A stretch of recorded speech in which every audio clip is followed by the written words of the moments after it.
programming and some equations simulations.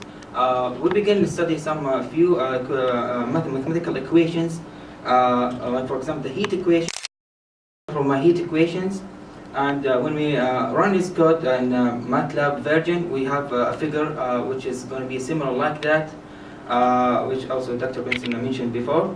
And there's the two-dimensional for the same equation.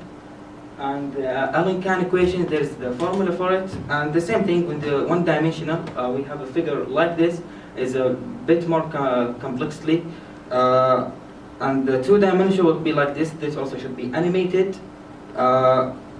And we choose one of the equations that we need to manipulate with it and modify it. This is a nonlinear Schrodinger equation. This is the formula for it. And this is the nonlinear equation one-dimensional figure, and we want to run this in the MATLAB, so I can use this one.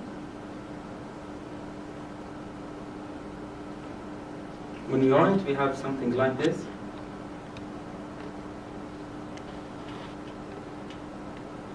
As it's shown, it will be something like this. And back to our slides.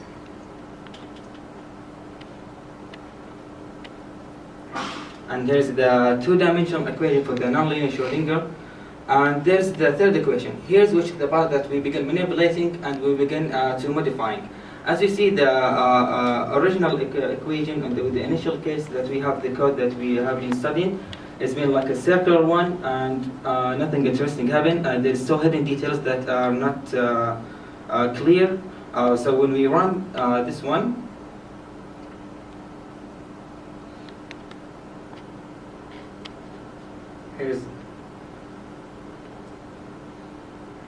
so as you can see, it's moving. It's just a yellow circle, come bigger and bigger, and that's it. Not much details in there. So we choose this one because we want to modify it and show more interesting results. When we run the 3D version, sorry, before that I will need to explain something. Okay, so here's the code for it. It's a MATLAB version. There's not the whole code, there's the code. You can see the set upgrades. The initial variables are down there. And when you run it, we have something like this as we seen before. This is the initial conditions for it. And this is the rest of the code. This is the for loop which having the plotting, and the plotting also down there. So we change the initial conditions, not the numbers, only with the plotting point, which is this one. And also from the loop, we also change this one into this one, which it used to be like this. You can see the conversion. And at the end of the rest of the code, the last part, we change it into this one. So we can have something like this, which is more transparent. And I will run it for you now.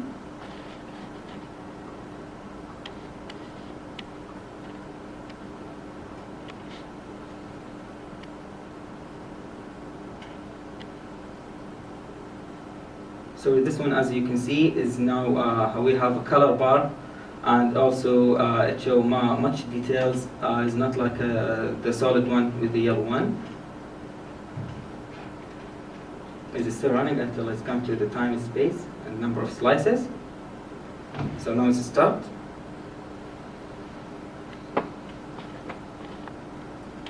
And also, as you can see, there's a huge difference between and also we need to manipulate the grids, and here's we come the interesting part.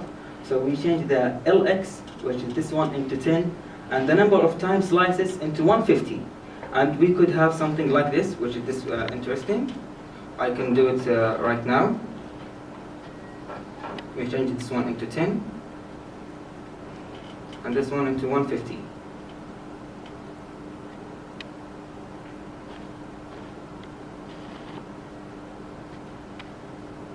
As you can see, it's changing. It's like a more galaxy. It's shrink down a little bit from the sides.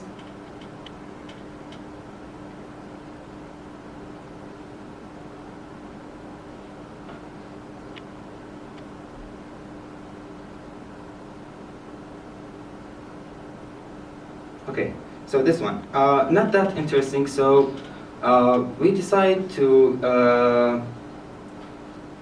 push it a little bit, so we change the integer values with 12, 6, and 3.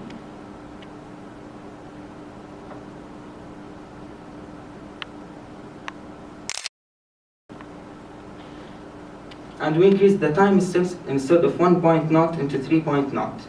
And we will try that, and we have something.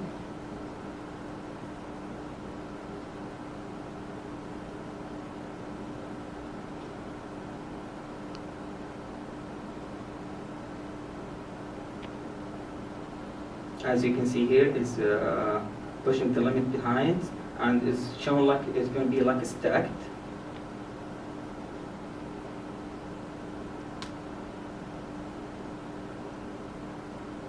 So this one is interesting.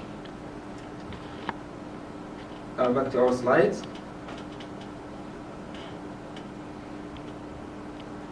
So we have like this one, as you can see that I run it for. This should be animated and animated for you.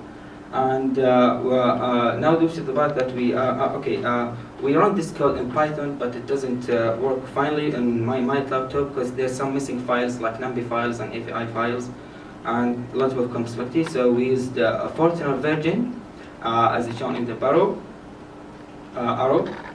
and we use the Open MPI library. And here's the grid. The purpose of the grid, that is, there's many different ways to holding data into machine. So that's one. It's use it to run it and execute, and choose the one that has the fastest execution time. And this is the time steps for it. And this also try to the same one, but with a larger one. And as you can see here in the arrow, this is the execution time, and that has been set. And the filter, when it executes data, it will save it in the file data, and you can read that data and you to show the data and make it a visualization.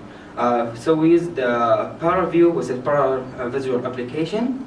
When we apply the filter file execution into this one, we have similar to this figure, and this is what type of the figure is a slice, so we change it into volume, and we have something that is more interesting and 3D, that if that's animated, that should be begin from the center and then begin and then fade away, like the cloud here is at the center. Do you want to do some research on the internet? We find Ricardo Cartricos. He's a nonlinear professor at San Diego. There's a link down below. And here's some manipulation with the Schrodinger equation. As you can see, here's the timing and how it's plotted. This is not a smiley face, guys. This is actually circular, but it's just two-dimensional. And also here is the same one, but with different plotting. And here is his manipulation. As you can see here, it's circle becomes into circle, circle becomes into circle. And this was our experience with parallel programming. Thank you very much, and glad to be here. Thank you.